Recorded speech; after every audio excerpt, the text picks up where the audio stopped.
शासनाचा आणि बेडन-व्युर्टेंबर्ग या जर्मनी राज्याचा जो करार झालेला आहे तो अत्यंत आदर्शवत असा करार आहे आणि त्याच्यामुळे याच्या पुढच्या काळामध्ये हजारो मुलांना या माध्यमातून नोकऱ्या मिळणार आहेत। मध्यंतरीच्या काळामध्ये मी शिक्षण खात्याचा मंत्री असेपर्यंत या योजनेला गती दिलेली होती। आता या योजनेला थोडासा विलंब होतोय हे लक्षात घेऊन आदरणीय मुख्यमंत्री महोदय ही योजना स्किल डेव्हलपमेंट डिपार्टमेंटकडे देणार होते, परंतु आमची चर्चा झाल्यानंतर त्यांनी मला असं सूचना केलेली होती की तुम्ही स्वतः या योजनेचा कार्यभार सांभाळावा आणि त्याला गती द्यावी। त्याप्रमाणे मी संमतीपत्रक शासनाला दिलेलं आहे आणि त्याच्यावर ज्याला मुख्यमंत्री महोदयांची मान्यता मिळेल त्यावेळेला या योजनेला प्रत्यक्ष गती देता येईल। तुम्ही ज्यावेळेला सत्तेवर नसता त्यावेळेला प्रत्यक्ष त्या पदावर असल्याशिवाय तुम्ही ह्या गोष्टीला गती देऊ शकत नाही, ही वस्तुस्थिती आहे। त्याच्यामुळे याला काही 8-15 दिवसाचा कालावधी जाईल। तोपर्यंत सावंतवाडीला जो प्रकल्प चालू झालेला आहे हा एक पायलट प्रोजेक्ट होता, असाच प्रकल्प जळगावला सुरू झालेला आहे। काही लोकांनी मुलांच्या मनामध्ये गैरसमज निर्माण केलेले आहेत की शासनाने पैसे किंवा निधी हा ओंकार कलावडे यांना दिला। वास्तविक ओंकार कलावडे हे एक उद्योजक आहेत आणि ते जर्मनीमध्ये त्यांचे स्वतःच्या कंपन्या आहेत, भारतामध्ये आहेत।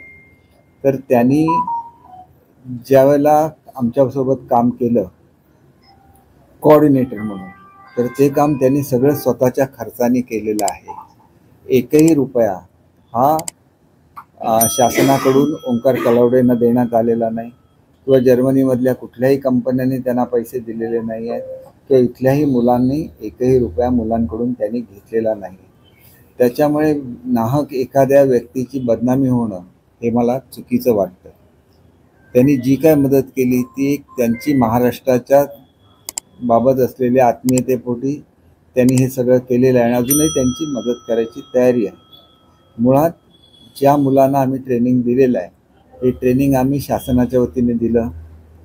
त्याच्यामध्ये A1ची परीक्षा ही मुलं पास झाली, परंतु दुर्दैवाने A2ची जी परीक्षा झाली याच्यामध्ये बहुतांश मुलं ही नापास झाल्यामुळे त्यांना पुन्हा त्या परीक्षेला बसायला लागेल आणि नंतर त्यांना B1 पर्यंत पुढचं त्यांचं प्रशिक्षण घ्यायला लागेल। शेवटी या परीक्षा पास झाल्याशिवाय व्हिसा मिळू शकत नाही।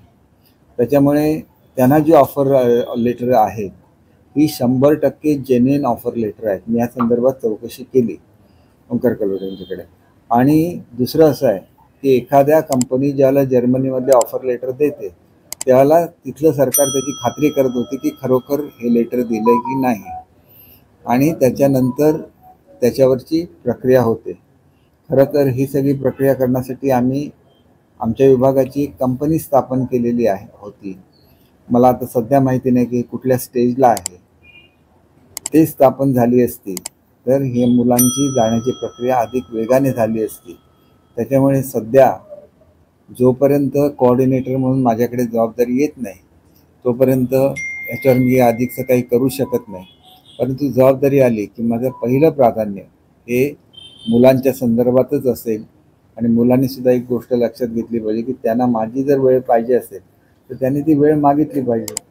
आता मी सध्या आज तर गडबडीत आहे, याच्यानंतर एक नवरात्रीचा काळ संपला की मुलांना सुद्धा मी वेळ देईन, त्यांची बाजू समजावून घेईन आणि तोपर्यंत जे त्यांना आश्वासित केलेलं होतं स्टायपेंडबद्दल त्याच्याबद्दलच मी चौकशी केली। तर त्यांना जी मुलं प्रशिक्षण घेतील त्यांचं स्टायपेंडसुद्धा स्वतः कंपनीच्या मार्फत देण्याची तयारी त्यांनी दर्शवलेली आहे। त्याच्यामुळे आपण ज्यावेळेला एखादा प्रयोग करतो त्याच्यामधली जी मुलं पूर्वी गेलेली होती याच्या 4 मुलांना त्यांचे व्हिसा मंजूर झालेले आहेत। त्याच्यामुळे त्या मुलांना ज्याप्रमाणे तिथल्या कंपन्यांनी ॲश्युरन्स केलं त्याप्रमाणे पगारावर ही मुलं आता जाऊ शकतात। ज्यावेळेला त्यांचा व्हिसा इथं तो पुन्हा ऑथेंटिकेट करायला लागतो तो झाल्यानंतर ती मुलं रितसर जातील, परंतु 4 मुलं गेली म्हणजे सगळं संपलं असं नाही। तर जोपर्यंत जी मुलं पास होतील B1 पर्यंतची ती सगळी मुलं कशा रीतीने जातील त्याच्यासाठी जो काय पाठपुरावा करायला लागेल हा पाठपुरावा केला जाईल. ऑफर लेटरची मला एक्झॅक्ट संख्या माहिती नाही, परंतु ऑफर लेटर जेन्युइन आहे. कारण त्यातली 4 मुलांना ऑलरेडी परमिशन आली आहे, ते जाणार आहेत. इतरांची व्हिजा रिजेक्ट झाले कारण त्यांची परीक्षा ते पास झालेले नाही आहे. त्यामुळे परीक्षेमध्ये फेल होणं हा काही गुन्हा नाही. परीक्षा पुन्हा देता येईल. परीक्षेमध्ये पास झाले की त्यांचीसुद्धा व्हिजा त्यांना मिळतील. शेवटी व्हिजा ही जर्मनीतले फेडरल एजन्सी देत असते किंवा जर्मन कॉन्सुलेट देत असतं. तो व्हिजा काही ते राज्य देत नसतं. त्यामुळे त्या राज्यातल्या लोकांनी सांगितल्याप्रमाणे मागणी केलेली आहे आणि मागणी केल्याप्रमाणे त्यांनी ऑफर लेटरसुद्धा दिलेली आहेत. परंतु त्यांचं जे मिनिमम क्वालिफिकेशन असतं व्हिजाला त्याचं कॉम्प्लायन्स करायला लागतं. जे लोक ग्रॅज्युएट आहेत म्हणजे जे इंजिनियर आहेत त्यांना ही अट नसल्यामुळे अशा मुलांचे व्हिजा झालेले आहेत आणि ती मुलं ते रीतसर नोकरीला लागणार आहेत. सिंधुदुर्ग जिल्ह्यातून साधारणतः किती मुलं जाणार आहेत? नाही, मला वाटतं साधारण 90च्या आसपास लोक आहेत. 90-92 मुलं असतील. आणि आता जो काही चर्चा झाली त्याप्रमाणे ज्या नर्सिंगच्या मुली आहेत यांना तिथली त्यांनी एजन्सी नेमलेली आहे. त्या एजन्सीच्या मार्फत जातील. इतर मुलांना जनरल कॅटेगरीमधून जायला लागेल. आणि वैभव नाईक यांनी काही मुलांसह जिल्ह्यात 92 मुलांची फसवणूक केली शासनाने. म्हणून फसवणूक कशी? हे बघा, फसवणुकीचा प्रश्न उद्भवत नाही. नियुक्तीपत्र जर खोटं असेल तर मग फसवणुकीचा प्रश्न येतो. व्हिजा हा शेवटी मिळायला लागतो. व्हिजा मिळवण्यासाठी परीक्षा पास व्हायला लागणार. हे मुलांना माहिती नव्हतं का? सगळ्यांना माहिती होतं. सगळी मुलं परीक्षेला बसलेली आहेत, पास होऊ शकले नाहीत. ही दुर्दैवाची बाब आहे. पास पुढच्या सेकंड अटेम्प्टला ते पास होऊ शकतात. झाल्यानंतर ते जाणार आहेत. प्रश्न असा असतो की पास करणं न करणं हे आमच्या हातामध्ये नाही. तो परीक्षेचा रिझल्ट आहे. तो परीक्षेचा रिझल्ट ह्या खेपेला थोडा कठीण लागला, पुढच्या खेपेला ती मुलं पास होऊ शकतील. तरी पण त्यांच्या काही डिफिकल्टीज असतील.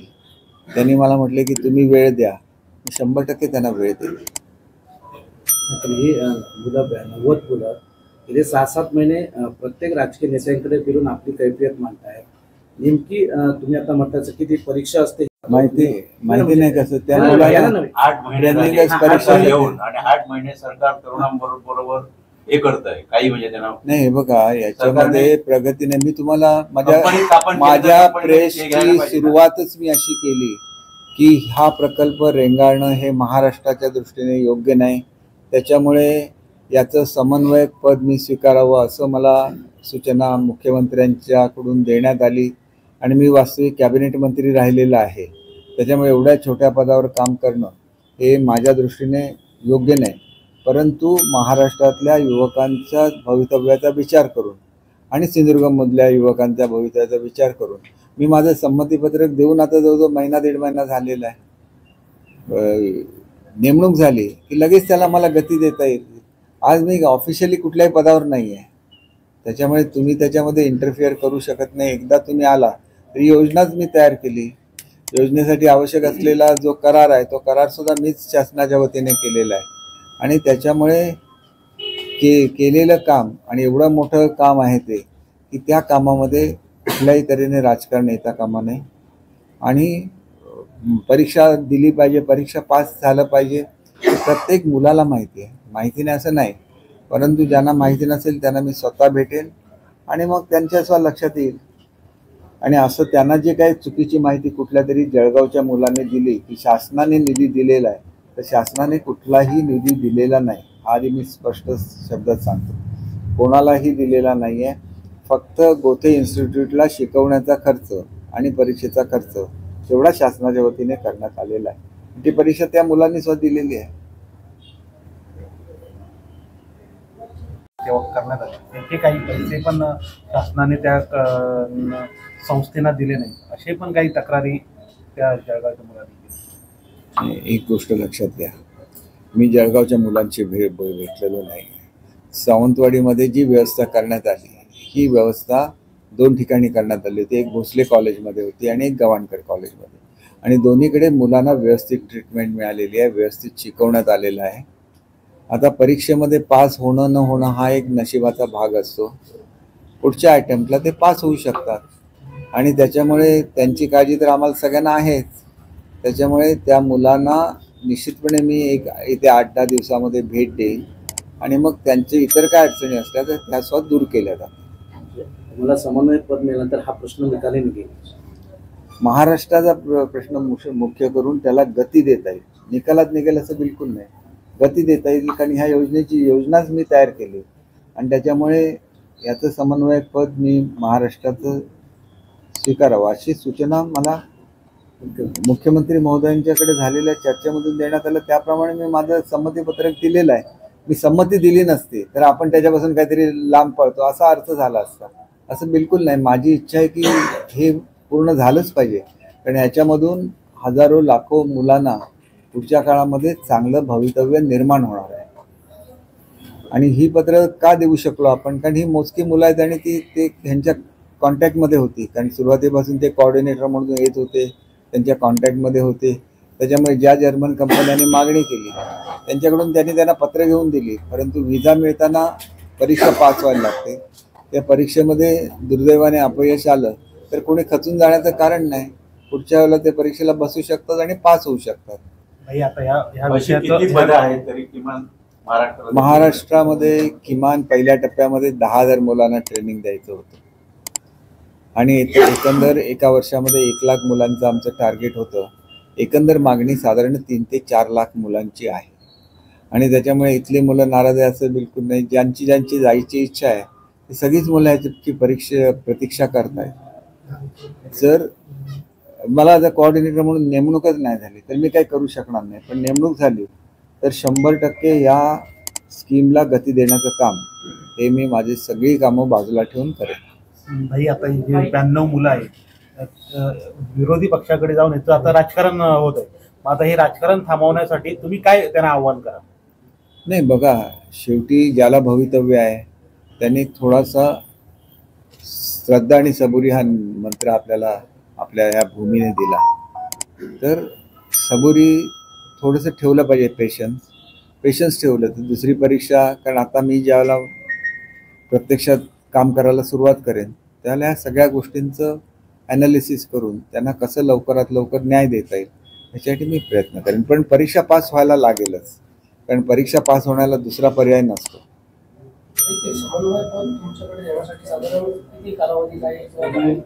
मी आता कसं सांगू शकतो?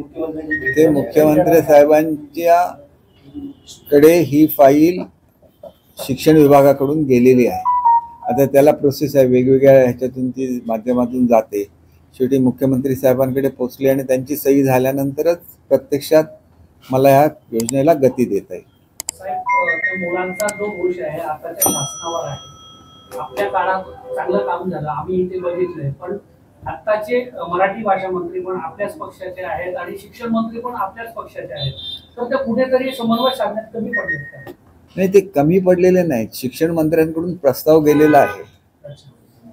फक्त हा प्रस्ताव शासनाचे एक प्रस्ताव पारित करण्याची एक पद्धत असते, त्यानुसार तो प्रोसेसमध्ये आहे. ही प्रोसेस पूर्ण झाली की मग मला नेमकं त्यांना मार्गदर्शन करता येईल. कारण आपण त्या पदावर असलो तर आपण मार्गदर्शन करू शकतो, नाहीतर आपण करू शकत नाही. आणि त्याच्यामुळे असं आहे का की मी पद स्वीकारायला नकार दिला वगैरे असं बिलकुल नाही. मी माझी संमती दिलेली आहे. हे आलं की मग मी अधिकाऱ्यांशी कोऑर्डिनेट करू शकतो आणि कुठे जिथं कमतरता राहिलेली आहे ही कमतरता दूर करून, केवळ माझा विषय हा सिंधुदुर्गपुरता मर्यादित नाही, संपूर्ण महाराष्ट्रातल्या मुलांना न्याय मिळाला पाहिजे, त्यांना पुढची संधी मिळाली पाहिजे आणि ही संधी या निमित्ताने ह्या करारामुळे मिळू शकेल याची मला खात्री आहे. तुम्ही आक्रमक होत नाहीत म्हणून डॅमेज कंट्रोल वापरला जातो की काय? तुमच्या 2 योजना, एक सिंधुरत्न आणि जे आता जर्मनी, दोनही चौकशीच्या फेऱ्यात किंवा धारितील सूत्राद्वारे काहीतरी चालन करताय. चौकशी काय, चौकशीच्या फेऱ्यात वगैरे असं काही नाही आहे. सिंधुरत्न योजनेमध्ये 8 महिने झाले. हे बघा, सिंधुरत्न योजनेला सुद्धा मुदतवाढ देण्यात येईल असं मला मुख्यमंत्री महोदयांनी सांगितलेलं आहे. आणि त्याच्यामुळे ते ज्यावेळेला त्याला मुदतवाढ देतील त्यावेळेला आपोआपच त्याचं काम सुद्धा व्यवस्थित चालू होईल. आपण उगाच प्रत्येक गोष्टीला नाराजी तर स्वतः व्यक्त करणार,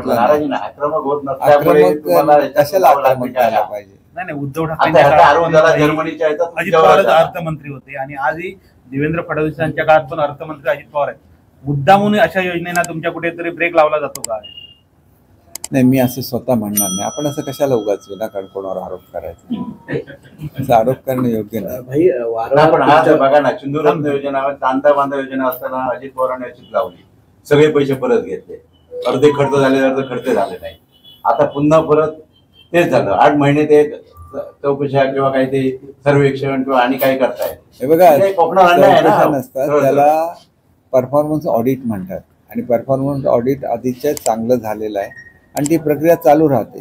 ते प्रत्येक योजनेला करायला लागतं. ते कशा रीतीने लोकांना लाभ मिळाला, तो लाभ मिळालेला तुम्हाला सुद्धा माहिती आहे. तो फक्त त्यांना त्याचं रेकॉर्डिंग करायला लागतं. तर ते त्यांचं काम व्यवस्थित चालू आहे यशदाच्या मार्फत. तर त्याच्यामध्ये आम्ही काही इंटरफिअर करत नसतो. ते स्वतःहून ते सगळं त्याला परफॉर्मन्स ऑडिट म्हणतात.